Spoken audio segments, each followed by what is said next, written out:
O melhor lugar do mundo é a nossa casa, onde a gente é feliz com a nossa versão mais pura e sem filtro. Eu sou Rafael Lake e tô abrindo para você a minha casa na árvore, o esconderijo onde minha imaginação e pensamento vão ficar livres antes de dormir para trazer reflexões sobre temas variados. Então, por favor, entre e fique à vontade. Olá, seja bem-vindo a mais um episódio do podcast Casa na Árvore. Eu queria de antemão já agradecer vocês pelos comentários do episódio da semana passada, que foi com a minha mãe. Foi muito legal poder reviver várias histórias com ela e o feedback de vocês foi super bacana. Tendo novas ideias para sugestões de assuntos, etc., por favor, entrem no meu Instagram, Rafa Lake, para deixar as suas sugestões por lá. Hoje o meu convidado vem lá do Rio de Janeiro, do estado do Rio. O assunto que a gente vai falar não é dos mais agradáveis, é um assunto, a gente vai entrar por um assunto que aconteceu factual, mas trazer uma realidade que é constante, que é diária. Eu vou falar hoje com o Daniel Blas. Tudo bem, Daniel? Tudo bem. Conta pro pessoal, antes de mais nada, quem é você, Daniel? O que você faz? Quem é o Daniel? Atualmente eu trabalho com cabelo, eu sou cabeleireiro e trabalho também com mídia social. Eu mexo no Instagram das pessoas para divulgar o trabalho das pessoas, enfim. Eu atualmente retornei para casa dos meus pais. Voltei para São Gonçalo, porque eu morava em Campo Grande, no Rio de Janeiro. Por motivos de crise, de coronavírus e etc., eu resolvi voltar, entreguei minha casa, resolvi voltar. Mas acredito que esse tempo está sendo necessário para mim passar com a minha família, porque eu estava muito tempo longe, estava me sentindo mal. Vim aqui às vezes, quando eu tinha tempo eu conseguia vir. Passava uns 2 dias aqui, que era minha folga. E atualmente eu tô nessa situação que infelizmente aconteceu com a gente. Mas graças a Deus que eu tô aqui para dar todo o apoio à minha família, para estar aqui presente. E se Deus quiser que tudo isso passe pra gente voltar tudo ao normal. Você tá nesse período de quarentena morando então com a sua família. Isso. Em São Gonçalo. Isso, exatamente, com minha mãe e minha irmã. E aí você mora perto do resto da sua família, de primos? Vocês são em quantos primos no total? Nossa, bastante. É muito primo, tanto por parte de mãe, por parte de pai. Eu moro bem perto, bem próximo, uns 20 minutos de cada familiar meu aqui. Legal.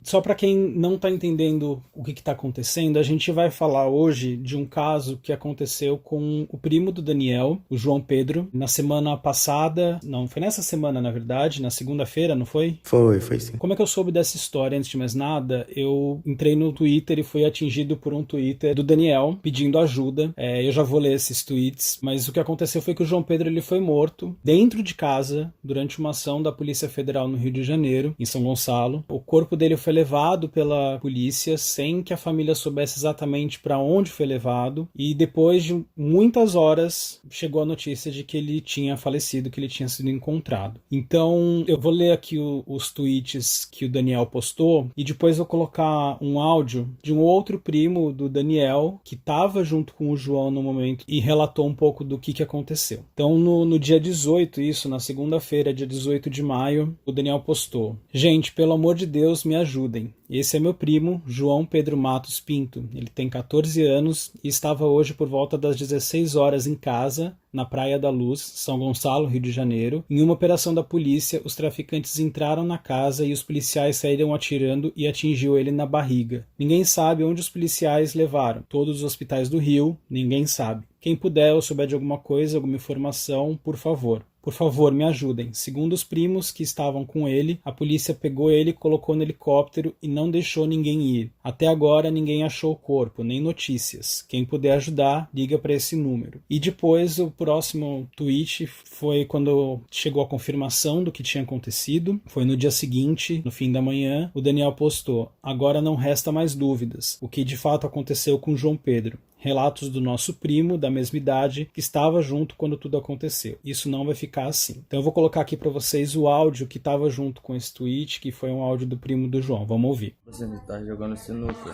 Aí o helicóptero começou a voar em volta da casa. Aí eles começaram a dar tiro na direção do morro. A gente entrou correndo para dentro de casa e ficou lá. Aí todo mundo deitou no chão. Aí depois o primo de Duda viu, Matheus viu os policiais entrando e se agachando ali no deck da piscina. Aí Aí a gente foi, deitou no chão, levantou a mão.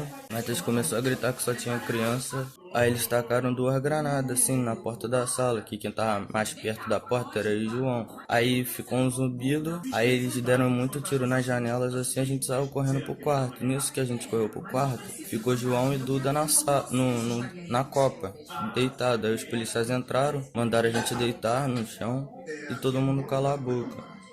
Aí eu olhei pra frente e João tava deitado, mas eu não sabia o que tinha acontecido. Pra mim ele tava só... Aí foi assim que o policial viu a pulsação dele pra ver se ele tá vivo. Matheus e o amigo dele pegaram ele, botaram no carro. E nisso que Matheus tava levando ele pro carro, a gente escutou Matheus gritando. E uns tiros, as polícias deram tiro no Matheus enquanto ele levava João no carro pro helicóptero pegar ele.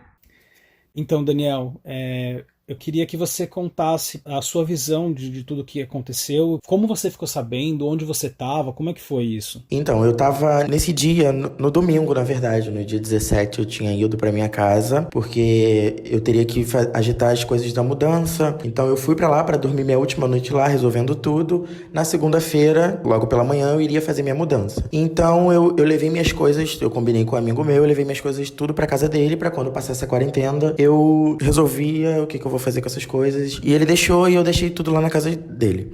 Aí nessa noite, por conta da mudança, quando eu cheguei na casa dele, tava tendo muita coisa pra fazer, arrumar as coisas e tal. E meu telefone, lá por volta das 6 horas da noite, assim, não parava de tocar. Só que era um amigo meu que tava me ligando, que a gente parou de se falar por um tempo e eu não entendi por que ele tava me ligando. Eu achei que fosse alguma coisa assim, como dia a dia, que ele me chamasse pra ir pra casa dele, normal. Só que aí eu ignorei, meu telefone não parava de tocar. O tempo todo era ele me ligando sem parar. Meu telefone não parava de tocar, então eu falei, gente, não é possível, aconteceu alguma coisa. Aí eu fui e liguei. Aí ele desesperado, falando o que aconteceu, me dando as características, porque eu já fui com meu primo, com o João, na casa dele buscar alguma coisa que eu não me recordo. Então ele lembrou e viu o post que fizeram no Facebook e me ligou desesperado. Você viu o que aconteceu? Balearam aquele seu primo. Aí quando ele me deu as características, eu achei que fosse meu irmão, porque meu irmão é exatamente muito parecido com esse meu primo. Eu falei, gente, pelo amor de Deus, não pode ser. Aí foi que eu abri meu WhatsApp, milhões de gente mandando pra mim a foto e com o post que fizeram no Facebook. Foi aí que, na mesma hora, eu só pensei na minha mãe, liguei pra minha mãe não conseguia falar o que aconteceu. Aí passou o telefone pra minha avó também tava louca, ninguém conseguia falar. E eu desesperado. Na mesma hora eu pensei em largar tudo e ir, só que por conta dessa pandemia, a gente reduziu muito as conduções e eu só conseguiria atravessar do Rio pra aqui, pra São Gonçalo, de barca. E a barca já tinha se encerrado. Então fiquei naquela confusão, naquela agonia. Aí foi que minha mãe me explicou tudo, mas falou que o meu tio, o pai dele, já tinha ido procurar, porque minha mãe, ela é enfermeira, ela ligou para alguns hospitais e foi confirmado que meu primo estava em um hospital no centro do Rio. Foi aí que meu tio foi louco e nessa mesma hora eu corri pro Twitter e fiz aquele post, botei em letra maiúscula e fui falando tudo. Tem alguns erros de português, de vírgula e tal, mas eu tava muito desesperado e eu fiz o post. E eu não imaginava que ia dar essa repercussão toda. Foi aí que todo mundo me ligando, porque minha mãe era a única que tinha notícias concretas, de fato, do que tava acontecendo, que minha mãe tinha ligação com um amigo dela que tava junto com meu tio no carro, que foi levar ele à procura do meu primo. Então, todo mundo me ligando pra saber da minha mãe, eu ligando pra minha mãe o tempo todo pra saber aquela confusão toda. Aí foi que chegaram nesse hospital, ele não tava. E foi procurando. Aí falaram pra minha mãe que ele tava em outro hospital, só que era outro garoto com as mesmas características, que entrou pra ser operado, muito parecido com o meu primo. Aí foi mais um alarme falso, mais uma notícia falsa. Aí eu comecei a postar sem parar e aí viralizou. Aí eu fiz a hashtag Procura-se João Pedro, chegou em primeiro lugar no Brasil e... foi horrível esse dia, foi horrível. Eu imagino. Com essa repercussão que essa hashtag teve, enfim, que foi até como eu fui, impactado, como outras pessoas ficaram sabendo do que estava acontecendo ainda meio que de alguma forma em tempo real. Primeiro eu queria que você contasse um pouco da importância disso, porque na minha visão, e aí eu tô falando de alguém que vive numa bolha, que não está acostumado com essa realidade, e eu fiquei sabendo disso, isso chegou em mim. Mas se não fosse essa hashtag, se não fosse isso viralizar, o que aconteceu seria mais um número de estatística, não é? Seria mais um caso que acontece todos os dias e que as pessoas não ficam sabendo. Eu queria que você contasse um pouco dessa situação. Sim, exatamente. Como vários outros casos que acontecem, que eu fiquei sabendo, porque ontem mesmo a gente teve uma passeata e uma mulher chegou e falou que que teve também um menino que morreu, mas não nessa operação, um menino de 20 anos que morreu e ninguém sabia. Ela foi contando a história e ninguém sabia. Então, tipo assim, a gente é muito desvalorizado, não só a gente negro, mas a maioria da população brasileira que é carente, que é pobre, que é diferente dos padrões da sociedade, é muito desvalorizado nesse mundo. Então, tem muita gente, muita história, muita gente que passou pela essa mesma situação que a minha família tá passando no momento, que ninguém nunca ouviu falar, que passou 2 ou 3 dias, no máximo uma semana nos jornais e foi esquecido, sabe? Eu até tava vendo um vídeo de uma jornalista que falou sobre meu primo, que ela falou que quando ela tava fazendo a redação do programa, que ela é nesse canal no YouTube, ela teve que relembrar alguns casos. Tinha casos que ela nem lembrava mais da história. Por conta disso, por conta de ser muito desvalorizado. E na mesma hora eu voei para as redes sociais. Foi até engraçado, porque meu pacote de internet tinha acabado e só tinha limitado o WhatsApp e Twitter. Então foi uma coisa que eu falei, não foi nem pensado em ganhar fama e tal, mas foi uma coisa meio que, meu Deus, eu só tenho Twitter, então vai ser aqui mesmo. Lógico. Joguei, fiz e eu tô fazendo de tudo para que não seja mais um que seja esquecido, sabe? Eu tô fazendo de tudo. Graças a Deus eu tive o apoio de muita gente. O vídeo que eu postei tá chegando a 1 milhão de visualizações. Os famosos todos, todo mundo se comoveu com a história e me ajudou de uma certa forma. Eu vou fazer de tudo para que não seja esquecido, que não vire mais um número, mais uma estatística. É porque isso é constante, né? Eu imagino que, assim, os jornais até devam justificar, né, que são tantos os casos que vira até paisagem para as pessoas, sabe? Acontece tanto que não chega nos jornais, não chega na mídia, não chega no resto da sociedade, que tem que saber que isso acontece. Sim. Mas que é uma realidade que está muito presente na vida de muita gente, né? Sim. Como coisa diária, corriqueira. Sim, exatamente. Você já tinha visto outros casos acontecerem, assim, não necessariamente com família, mas próximos de você? Sim, muita coisa. Por esse momento da minha vida que eu tive que sair da casa da minha mãe para construir um futuro para mim, eu acabei não ficando sabendo de muitas coisas daqui que aconteceu. Algumas coisas e outras, quando era gente bem conhecida, eu sabia, mas assim, de resto era pouquíssimas coisas que eu sabia. Cara, é surreal as coisas que acontecem. É surreal a maneira como os policiais chegam aqui. Entram na casa das pessoas. Já cansaram de entrar na casa das minhas outras tias por parte de pai.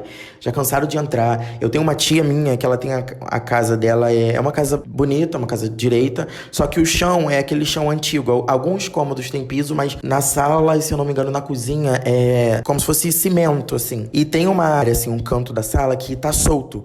Os policiais entraram com tudo, sem pedir, sem falar nada, só tocaram a campainha e quando a minha tia abriu, ele já dá licença e entrou, todos eles, e começaram a fuçar tudo. Começaram a fuçar as coisas e abre guarda-roupa e puxa todas as roupas. Aí quando viu esse pedaço solto do cimento no chão, já começou a gritar, falando que tinha coisa ali dentro, mas nem chegaram perto pra abrir ainda, só falou, lá, consegui achar. Aí quando abriram, viu que não tinha nada. E sabe, minha tia é uma mulher de idade já, e deixou ela mega nervosa. Sim. Depois que tudo, aí eles saíram, aí veio todo mundo ajudar.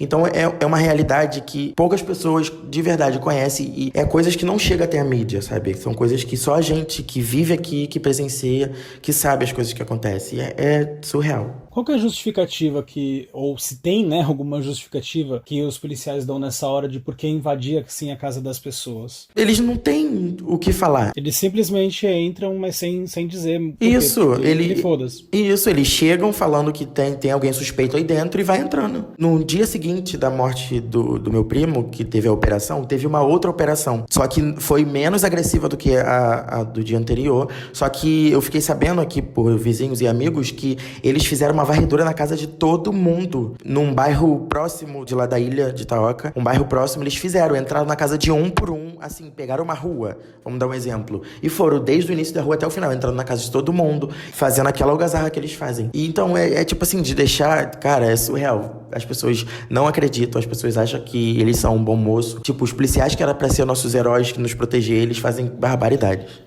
Ai, que bizarro isso. É muito bizarro pensar isso. Imagino que viver pior ainda. Eu queria entender, assim, você, assim, indivíduo, a que você atribui a morte do João? Porque a gente sabe que sempre que tem alguma morte, assim, em confronto com a polícia, a situação toda ela é muito complexa. Ela envolve muita gente. Por exemplo, se a pessoa mora numa área que é mais perigosa, que tem mais criminalidade, por exemplo, algumas pessoas entendem que a criminalidade pode levar isso a acontecer. Em outras situações, as pessoas entendem que a polícia pode intervir. Outras pessoas podem entender que por conta do racismo, isso pode colocar as pessoas nessa situação de exposição ao perigo. Então eu queria entender para você qual que é a causa da morte do João. O que levou ele a morrer? Ou ao que e a quem, né? Você atribui a morte dele. Então, normalmente, quando tem operação, quando tem essas coisas, nenhum traficante, nenhum bandido fica próximo da região, porque de alguma maneira eles sabem antes de acontecer a operação. Então, eles desaparecem, se escondem nos lugares mais impossíveis que você possa imaginar. Então, tipo assim, eu acredito muito que seja muito da falta de responsabilidade, de preparo.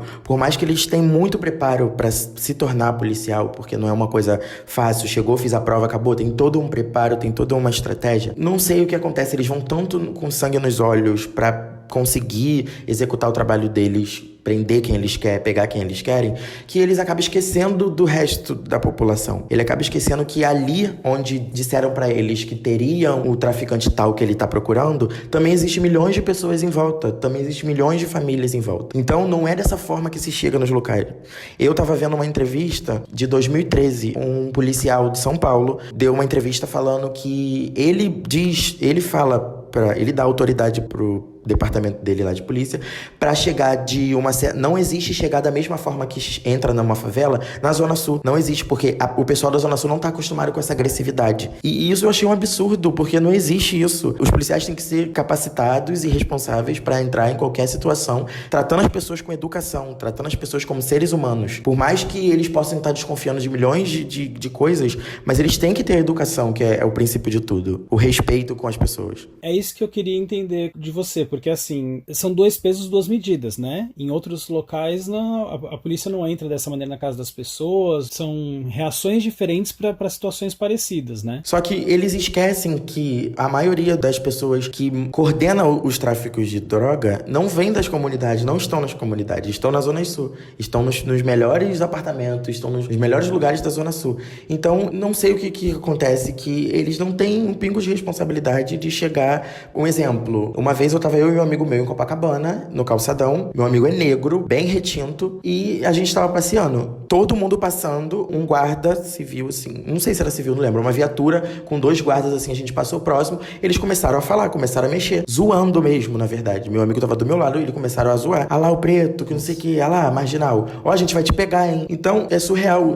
Absurdo. Eu não consigo nem parar pra discutir com uma pessoa dessa. Além de ser uma autoridade e eu devo respeito, eu não sei nem o que reagir a uma situação dessa, porque é arriscado de eu e ele ir junto, tomar um tiro, ser preso por desacato, vamos dizer assim, sendo que eles provocam, eles fazem tudo acontecer. Bizarro. Eles falam que muita gente me atacando nas redes sociais, falando tipo assim, porque eu tava respondendo bastante a galera, consegui zerar meu direct e respondi os comentários do pessoal. O pessoal estava muito indignado e falando várias coisas, esculachando a polícia militar. E várias pessoas vindo e defendendo. Eu super entendo opiniões diferentes. Porém, se toda a polícia generaliza todos os negros falando que é marginal, que é isso, que é aquilo, por que a gente não pode generalizar a polícia que todos eles fazem, acontece, sabe? É uma coisa muito, é uma diferença muito, é uma desigualdade muito surreal que a gente vive. Eu ia perguntar isso pra você também, porque essa questão do racismo, aí, de novo, tô falando de dentro de uma posição aqui, de uma bolha de privilégios que eu tenho. Mas essa questão do racismo, ela também influencia bastante na forma que esse tratamento acontece. Por isso que eu te perguntei assim, ó, aqui você atribui a morte do João, se é diretamente a polícia ou se vai ainda pra uma coisa maior, que é o racismo, etc. Porque isso eu acho que deixa a coisa mais séria ainda, né? Mais latente, né? Sim, exatamente. Além deles terem poder pra fazer o que querem, entre aspas, ainda tem racismo, muito racismo ali dentro. Muito. muito. Até mesmo dos próprios policiais que são negros, existe muito racismo ali. É muito surreal. É a mesma coisa que eu sou gay e às vezes acontece de você ver gays sendo homofóbicos, ou você vê pessoas pretas sendo racistas. A coisa tá tão introjetada na cabeça das pessoas, né? A gente cresce numa sociedade que é machista, é misógina, é racista, é homofóbica, e a gente cresce dentro desse meio, e muitos que fazem parte desses grupos minorizados acabam por reproduzir esses discursos, né? Sim, infelizmente. E Daniel, deixa eu te perguntar uma coisa. É quase que filosófica essa pergunta, porque ela é meio óbvia, mas eu queria entender um pouco da sua motivação, tá?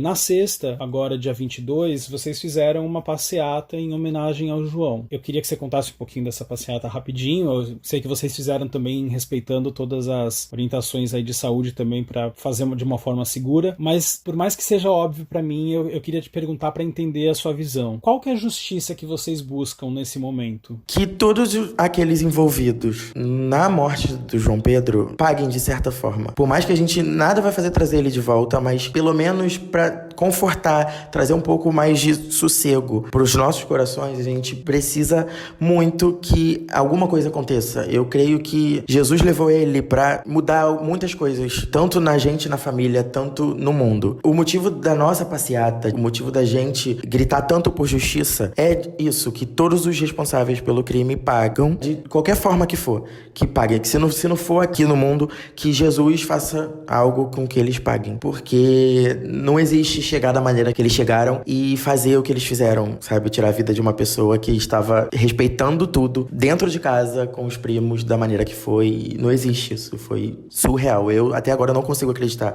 Minha ficha ainda não caiu. É de verdade, é de cortar o coração. Eu vi que você, inclusive, repostou alguns vídeos de algumas pessoas falando do João, e uma das situações que fala que dessa vez não tem aquela desculpa de tava na laje, tava na rua, né? Ele tava dentro de casa. Isso. É comum isso acontecer? Como que é a realidade normal disso, né? Normal assim, né? Vamos colocar entre muitas aspas, porque isso não deveria ser normal pra ninguém. Todas as comunidades existe muito isso, tanto confronto entre facções criminosas, tanto operações policiais. Agora englobando todos eles. Muita gente sofre de bala perdida dentro de casa. Eu tenho vários conhecidos aqui que estavam na sala, sentado no sofá, quando uma bala passou, quando uma bala pegou de raspão. Eu tenho uma amiga minha que ela estava levando a irmã pra escola. Isso era um caso que tinha que ir pra mídia, mas também é mais um caso que deu como nada. Ela tinha acabado de chegar da escola, estudava comigo, a gente estudava de manhã, ela tinha acabado de chegar da escola levando a irmã pra escola, que é próximo da casa, ela sempre levava. 2 meninos de moto, traficantes, atirando um no outro. Ela tava na calçada, se abaixou, todo mundo se abaixou, o tiro pegou aqui em cima assim do cóccix dela, no cóccix, só que ela não sentiu. Ela começou a sangrar e a irmã dela viu e veio todo mundo ajudar, e ela ficou internada, graças a Deus não foi nada grave. Mas, assim, é muito... Uma coisa que não era pra ser normal, é muito normal aqui. Aqui a gente vê gente... Você vai no portão, você vê gente com armamento que, sabe... Tipo, guerra. É surreal. Aqui tem muito... Acontece muito. Eu tenho tia minha que mora no morro que eu morei muitos anos atrás, que a casa dela deram tiro pra cima e pegou em vários lugares da casa dela. Ela tava dentro de casa, ela teve que se jogar no chão. Por criminosos fizeram isso. Então, é surreal. Aqui parece... E é o único lugar que você vê... Um dos únicos lugares que você vê mais reportagens de desgraça na televisão é aqui. Então, você pode imaginar como é o lugar. Cara, que situação louca. O que passa na cabeça, assim, quando você mora num lugar desse e você tá dentro da sua casa, que, em teoria, é o lugar onde você deveria se sentir seguro, mas você... Dentro de casa você fica com medo. Como é que é a cabeça de quem mora, né, nesses lugares? É o tempo todo ligado, prestando atenção em um barulhinho lá fora, porque a qualquer momento pode ser você. Hoje eu acredito mais nisso. Que as pessoas falam, nunca vai acontecer comigo, isso só acontece em televisão. Não é bem assim. Pode acontecer com qualquer um. Hoje mesmo começou a dar tiro, só que o barulho do tiro era meio longe. E mesmo assim a gente já ficou nervoso, apreensivo, já começou a fechar a porta, porque mesmo assim, às vezes quando acontece muito disso, de estar tendo operações e tal, os bandidos entram nas nossas casas, não tô nem aí, que não foi o caso lá com meu primo, mas eles entram. Minha prima mesmo tava contando hoje aqui pra gente que os bandidos entraram na casa dela numa operação que teve, enfim. Então qualquer barulhinho que a gente ouve, seja até mesmo fogos, a gente fica de olho achando que é tiro. É o tempo todo ensinando as crianças a prestar atenção nos barulhos, no respeitar as pessoas, pessoas e se jogar no chão quando acontece alguma coisa de estar muito próximo, até mesmo longe. É assim, é essa loucura que a gente vive diariamente. Isso inclusive, dentro das famílias é passado, assim, tipo, olha, para as crianças, você tem que prestar atenção nisso, Sim. tem que se baixar, etc. Sim, eles mesmos as crianças mesmo já convivem com tudo isso, já nasce e cresce aprendendo como é, entende? Meu Deus do céu. Que situação que a gente vive nesse mundo. A gente não, né? Eu tô falando a gente como humanidade, mas, né, eu entendo que eu cada vez mais reconheço os privilégios do lugar onde eu tô de privilégio, assim, perto de tanta gente no Brasil que vive em situações como essa que você tá descrevendo. Sim.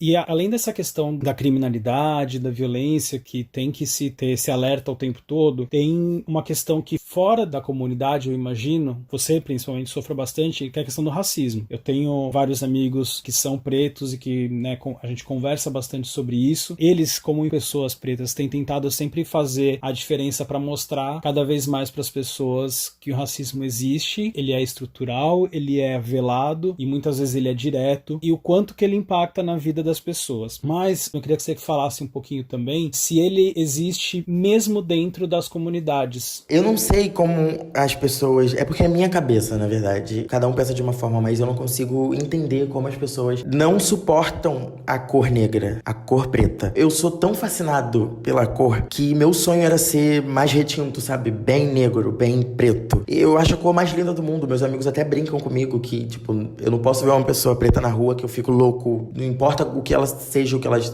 Eu fico louco, eu amo, é a coisa mais linda, eu acho a cor mais linda do mundo. Eu não vejo muito, existe sim, mas eu não vejo muito dentro das comunidades esse preconceito, assim, eu não enxergo muito, eu nunca vi, na verdade. Eu sei que existe, que tem pessoas sim que não gostam, mas Daniel, nunca presenciei dentro das favelas das comunidades. Essa questão de racismo contra cor, contra, sei lá, orientação sexual.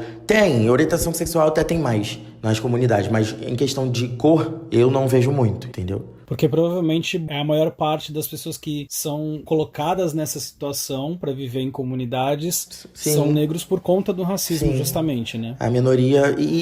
as favelas são muito... O povo é muito unido. O povo é muito unido, então não tem como ter essas coisas. Acontece sim, mas eu nunca presenciei. Eu te pergunto por uma situação que eu vi... Você conhece o Murilo Araújo, do canal Muro Pequeno, do YouTube? Não. Ele fala... Ele é um preto LGBT, né, gay, e ele fala muito sobre essa questão já há algum tempo no YouTube. Ele fez um vídeo uma vez falando sobre um assunto que me deixou muito pensativo, assim. Ele falou que ele não se sentia atraído por negros, por pretos, e que ele começou a se questionar disso, que ele entendeu que inicialmente ele falou assim, não, mas é só uma questão de gosto pessoal, de por quem eu me atraio e tudo mais. E isso era como eu me entendia na época, né? Eu entendia que eu pensava dessa mesma maneira. E aí ele falou assim, aí eu comecei a me questionar se esse meu, entre aspas, gosto, se essa minha atração, ela não vinha de um lugar de racismo também, de colocar que só o corpo branco é bonito, de que só o rosto branco é bonito, de que os traços de pessoas pretas são menos atraentes. Ele falou que ele se deu conta de que ele estava sendo racista, mesmo sendo preto, ele estava se entendendo como uma atitude racista, que aí vem um pouco daquela situação que eu comentei, de a sociedade tão introjetado o racismo, a homofobia, etc., que muitas vezes as pessoas das comunidades também tendo preconceito, né? Também manifestando esse preconceito. E esse vídeo dele me pegou muito, porque quando eu assisti a primeira vez o vídeo, eu falei, não, mas ele tá exagerando, porque existem atrações, existem gostos e tal. Só que quando pega na gente, fica aquela pulga atrás da orelha, né? E aí eu me peguei também questionando isso, e falando, cara, realmente é um preconceito meu. E que eu fui quebrando com o tempo. Hoje, graças a Deus, eu acho que eu tô um pouco livre disso, mas é tão forte que a gente sempre tem traços racistas, homofóbicos, e isso a gente vai desconstruindo pouco a pouco, né? O importante, eu acho, para deixar até como mensagem para quem tá ouvindo a gente, é que a gente vive numa sociedade que é racista, machista, homofóbica, misógina, e a gente vai reproduzir esses conceitos, mas a gente tem que tentar estar alerta o tempo todo para ir desconstruindo isso. Você concorda com isso? Concordo. Eu também também aprendi muito com isso no decorrer da minha criação, por conta da minha religião, evangélico. Sabe como é, né? Sempre pega que a outra religião não presta, adora o diabo e tal. Então eu fui crescendo com isso. E depois que eu mudei minha cabeça, que eu consegui me libertar de todos aqueles pensamentos racistas mesmo, eu sou outra pessoa completamente. Então é isso, a gente vem de muito também, tem muito disso da criação. Às vezes muitas pessoas que são racistas, preconceituosos, vêm também muito de criação, que famílias, desde que nascem, pregam isso, que isso é certo, isso é errado, fulaninho é assim, mas você não tem que gostar de fulaninho assim e tal. Existe muito isso também. E Daniel, você consegue enxergar em toda essa situação, essa realidade que, né, a gente começou falando da situação do João para trazer justamente essa realidade que acontece em vários lugares do Brasil e que a gente não enxerga. Você vê alguma coisa que pode ser feita para mudar essa realidade que existe? E se você vê alguma coisa que possa ser feita, quem pode fazer essa mudança? Isso só ameniza se existir leis. Infelizmente a gente só consegue assim, por conta de leis mesmo, que fez isso, fez o crime, é preso por leis. E infelizmente isso é uma coisa... Tá, a gente teve um avanço muito grande nessa década, nesses anos, mas é uma coisa que eu não vejo que tá perto, sabe? Eu não vejo que tá perto de o presidente assinar uma lei que proteja as pessoas que sofrem de racismo, que sofrem de N coisas. Então, infelizmente, só as leis que vai conseguir amenizar um pouco dessas fatalidades todas que acontecem no nosso Brasil e no mundo também. Mas eu digo nem tanto o pós, sabe? Se enxergar alguma coisa que possa ser feita para antes dessas coisas acontecerem, o que pode ser feito para mudar e isso acontecer menos? Acho que os governadores cumprir com a palavra que eles deram nas suas campanhas. Então, se cumprir realmente com as ordens, acho que dá uma amenizada para menos pessoas morrerem, para ter que alguém morrer para conseguir fazer a tal coisa acontecer. Então, acredito que os governadores, os prefeitos, que se juntem e realmente cumpra com o que foi falado nas campanhas, e não só roubem e somem sem dar nenhuma justificativa, sabe? Como eles estão acostumados a fazer. Mas, infelizmente, também é uma coisa que eu vejo que está muito distante. Infelizmente. Não mais nesse momento do Brasil, né? A gente tem políticos aí que não deveriam estar onde estão. Sim, exato. E por conta até desses políticos estarem já há anos, os que estão agora são ruins, mas a gente sabe que isso não é uma coisa de agora, né? São várias décadas de gente ruim comandando as cidades, estados e o país. Mas pensando assim, a gente não espera mais desses governantes deles fazerem alguma coisa, o que é muito bizarro por si só, mas aí a gente vê muitas ações das comunidades, da sociedade se organizando para fazer acontecer. A gente vê muito isso agora durante esse período de coronavírus, a sociedade se mobilizando para ajudar os outros, muita gente se organizando para levar comida, para levar produtos, para fazer máscaras, para, enfim, para dar atenção para os idosos, para diversas coisas diferentes. Eu queria entender também como que você acha que nessa questão da desigualdade social e do racismo, o que a sociedade, as famílias, você, o que a gente pode fazer para mudar isso, para melhorar isso? Então, eu acho que é ter mais conhecimento, os nossos deveres, as nossas leis, conhecer mais, ir para as ruas, protestar, porque eu acredito muito na força que a gente tem, porque é o nosso direito, a gente tem que lutar pelo nosso direito. Se lá dentro, lá com os grandes, não tá funcionando, é a gente que tem que se manifestar, é a gente que colocou eles lá, que a gente tem que se manifestar, que ir para as ruas, que falar, ir para as redes, para a internet e botar a cara mesmo e falar. Eu vejo muitas pessoas com falta de conhecimento. Eu digo por eu mesmo. Agora essa quarentena que eu tô tirando para aprender mais sobre política, sobre os meus direitos como cidadão. Então, é isso, as pessoas conhecerem mais, batalhar, lutar. Só que as pessoas estão acostumadas com comodismo, sabe? Eles ficam acomodados, não estão nem aí. A maioria das pessoas são assim. Não estão nem aí e falam, eles que lutem. Aquela famosa frase que ficou famosa. É isso, é a gente conhecer mais as coisas e gritar pelos nossos direitos. Que eu sei que realmente a gente tem poder, a gente tem força. Você vê mesmo por esse lance do Enem agora. Pô, o pessoal foi todo pras redes, todo mundo se manifestou manifestou, todo mundo falou e graças a Deus conseguimos. Então é isso é a prova que a gente tem que falar, tem que fazer acontecer para que as coisas andem, sabe? Graças a Deus e nesse caso graças à população mesmo, né? Graças às pessoas que conseguiram fazer. Sim. E se você me permite complementar, eu acho que tem uma coisa que é importantíssima e que é um pouco do que eu tô tentando fazer conversando com você também, mas que eu acho que a gente tem que levar para a vida toda como prática, é a gente tentar sempre furar as nossas bolhas. Sim. Porque a gente vive em bolhas por diversos motivos. Ou porque a gente cresceu e foi criado de uma maneira, ou porque a gente convive com amigos assim assado, ou porque a nossa classe social coloca a gente num determinado lugar, seja classe alta ou classe baixa, porque a cor da nossa pele junta a gente com pessoas que são próximas a gente, ou por conta da nossa orientação sexual, a gente também é colocado fora de alguns grupos, e isso faz a gente se unir em outros grupos, enfim, a gente tem inúmeras bolhas políticas, sociais e tal. Eu acho que quando a gente tem a possibilidade de furar a bolha, de conversar com gente que é diferente da gente, independente se é alguém que a gente acha que seja mais legal, que a gente admira, ou se é alguém que a gente tem dificuldade para lidar. Eu acho que quando a gente fura a nossa bolha, conhece o outro lado, a gente conversa, a gente cria pontes, né? Em vez de criar muros, a gente começa a criar pontes e entender o lugar do outro. E aí, entendendo o lugar do outro, fica mais fácil da gente entender a nossa posição no mundo e o que a gente pode fazer para melhorar como pessoa e como sociedade, né? E, Daniel, começando a ir um pouquinho para um caminho mais feliz nesse papo todo, né? Se é que a gente pode falar dessa maneira, eu queria entender do Daniel hoje quais são os sonhos dele. O que o Daniel espera daqui pro futuro? Eu espero que existam paz, sabe? Que existe mais seriedade nas pessoas. Eu não sei explicar, mas que não aconteça tanta violência. Cara, de verdade, eu espero que o Brasil ande, sabe? É engraçado que eu desde pequeno, eu sempre falei pra minha mãe que eu ia crescer, eu ia morar sozinho, eu ia sair do país. Desde pequeno eu falo isso pra minha mãe. Minha mãe conta isso, que eu com 5 anos eu falava isso. Porque eu via as coisas acontecendo desde aquela época. Eu via noticiários o tempo todo, aquelas coisas todas. Então, isso me deixava muito, assim, sabe, desesperado, querendo sair, querendo de alguma forma sair. Então, eu espero mesmo, eu peço muito a Deus, de verdade, para que a nação, sabe, a nossa nação seja mais unida, seja mais humana, que as pessoas tenham mais compaixão umas com as outras, que... sabe, não simples pegar e matar uma pessoa, gente. Como consegue tirar uma vida de uma pessoa assim? Eu fico assim, tentando entender a cabeça dessas pessoas. E então eu espero isso, muita paz, muita luz pra todo mundo, muito, sei lá, que mude o presidente, que chegue uma pessoa que faça a diferença lá dentro.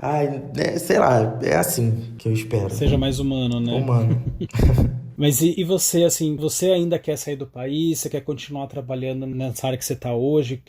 Aí você como pessoa, além dessa questão de sociedade, que eu acho que é importantíssimo, né? E tô com você, a gente tá super alinhado nesse sonho. O que você, como pessoa, o Daniel Blas, quer fazer daqui pra frente? Como você se vê daqui a alguns anos, sabe? Então, eu desde muito novo, eu me identifico muito com a área da beleza. Eu sempre fui muito voltado para essa área. Eu agora consegui realizar um dos meus maiores desejos, que era trabalhar num salão de nome, porém eu meio que me desencantou. Eu achei que aquilo ali era a profissão que eu queria seguir da minha vida, sendo cabeleireiro, porém por alguns fatores que eu presencio dia a dia, eu não me vejo como um cabeleireiro mais. Eu vou começar a fazer meus outros cursos agora, vou para um outro ramo, mas também na área da beleza. E eu me imagino podendo viver daquilo, não só, eu vou dizer assim, eu sou uma pessoa, não querendo me gabar de maneira nenhuma, mas eu sou uma pessoa que eu sei fazer muitas coisas. Eu tenho um leque de coisas que eu sei fazer que eu nunca fiz curso na minha vida e eu sei fazer. Então eu... Mas tem que se gabar sim, tem que se gabar porque isso é uma qualidade sensacional e é ótimo. Tem que ressaltar isso em você sim. Então, eu não sei o que eu vou estar fazendo daqui a uns anos. Eu tenho várias dúvidas, eu peço muito a Deus um caminho pra me seguir. Então, eu não tenho a menor ideia do que eu gosto de muitas coisas, eu gosto de fazer muitas coisas, então eu não tenho ideia do que eu vou estar fazendo daqui a uns anos. Mas eu me imagino e eu quero muito, é o que eu desejo, poder trabalhar com aquilo que eu amo, independente do que for. trabalhar com o que eu amo e consiga sustentar uma família, viver bem e sair, não digo mais, eu não tenho mais a vontade de morar lá fora, mas poder conhecer muitos países, poder ter uma estabilidade de vida, poder, sabe, ter uma renda muito boa, conseguir viver bem, sabe? É o que eu me imagino, só não me imagino fazendo o quê, porque Entendi. é isso, mas... E aí, tentando, como eu falei no começo, de qualquer situação que a gente vive, eu acho que a gente sempre tem que tentar tirar um aprendizado, por mais doloroso que seja, a gente acaba sempre aprendendo alguma coisa. E acho que para nossa sanidade mental é legal a gente tentar enxergar um lado positivo em qualquer situação, né? Por mais que esse momento que você tá vivendo seja péssimo e deixe o coração de vocês destroçado e tudo mais, você consegue achar um lado, não vou dizer positivo, mas um lado, assim, de aprendizado nisso tudo. E de quem morou já em comunidade, qual que é o melhor lado disso? Qual que é o lado mais gostoso disso, sabe? A gente falou bastante dos problemas que tem, mas eu queria que você contasse mais esse lado mais positivo. Então, o que eu tento tirar dessa experiência que eu tô passando de aprendizado, na verdade eu nem parei pra pensar muito sobre isso ainda, mas é uma coisa muito, sei lá, de Deus. Eu acredito que eu precisei viver isso tudo pra me apegar mais a Deus, sabe? Talvez seja alguma coisa ele mostrando pra muita gente, pra que as pessoas tenham mais amor ao próximo, que as pessoas tenham mais compaixão ao próximo, porque foi tanta coisa ruim que é difícil tirar uma coisa de boa disso. Mas eu creio que tem sim, mas eu ainda não achei o que de fato eu vou tirar disso tudo, porque ainda tá muito recente, tá muito difícil as coisas aqui, então minha cabeça tá a mil e eu não consegui ainda. E o lado bom, assim, de morar nas comunidades, eu sempre brinco dizendo que eu amo, que adoro morar em comunidade e as pessoas são incríveis, sabe? Você vê, as pessoas nem te conhecem, às vezes você vai na rua, as pessoas nem te conhecem, fala com você. É engraçado que o Brasil é referência lá fora como um país que as pessoas são muito calorosas, né? Que as pessoas falam, dão um abraço, e eu acredito que isso vem muito das comunidades. Com certeza, as comunidades, em primeiro lugar, que tem esse afeto com as pessoas. Você pode estar na rua precisando de 10 centavos para entrar na sua passagem. Com certeza vai passar uma pessoa, e eu tenho certeza que essa pessoa veio ou é de uma comunidade. Porque as pessoas se ajudam muito lá. Eu vejo por aqui mesmo, minha tia estava precisando de alimentos, uma prima nossa de muito distante, que mora numa outra comunidade mais longe, fez uma compra no mercado e deu para ela. Sem poder, fez. Então a gente vê que o povo é muito unido, o povo é divertido, alegre, todos os dias as pessoas... Eu amo de quando eu sou uma comunidade, eu vejo aquelas pessoas no portão sentado, conversando, as crianças brincando, aquele calor humano, aquele calor gostoso.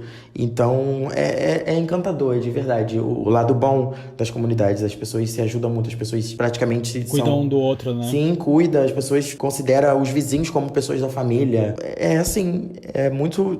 o lado bom é muito incrível. Os projetos que tem com as crianças e até mesmo com os adultos, você vê o povo unido, o povo se dedicando. Eu mesmo que eu posso dizer que eu sou passista, eu vejo que quando tem ensaio, todo mundo ligando pro outro, vamos, aí depois do ensaio todo mundo para no barzinho e brinca e zoa, sabe? É muito bom, é muito gostoso. Que legal. Dani, muito obrigado mesmo por ter esse papo comigo. Eu sei que é um momento difícil para você também parar e ficar conversando sobre esses assuntos que a gente falou. Te agradeço demais por esse papo. Eu acho que quem tá ouvindo vai poder ter uma ideia diferente de mundo. Você conseguiu trazer aqui informações que são valiosíssimas. Te agradeço de coração por ter cedido esse tempo pra mim, pra gente poder bater esse papo. Se você quiser deixar aí suas redes sociais pro pessoal te acompanhar, te seguir. Claro. Daniel Blaz em todas as redes sociais. BLAZ. BLAZ. Isso. É meu nome mesmo, muita gente acha que não, mas é.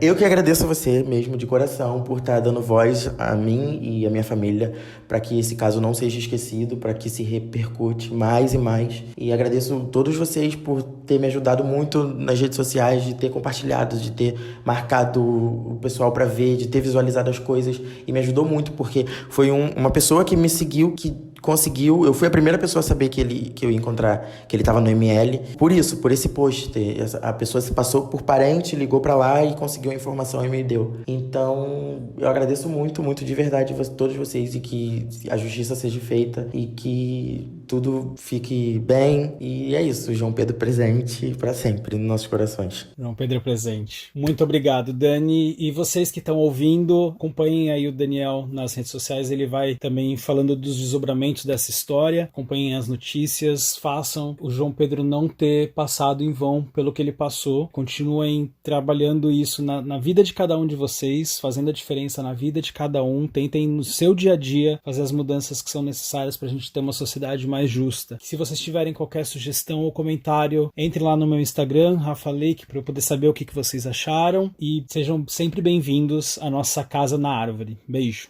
Tchau.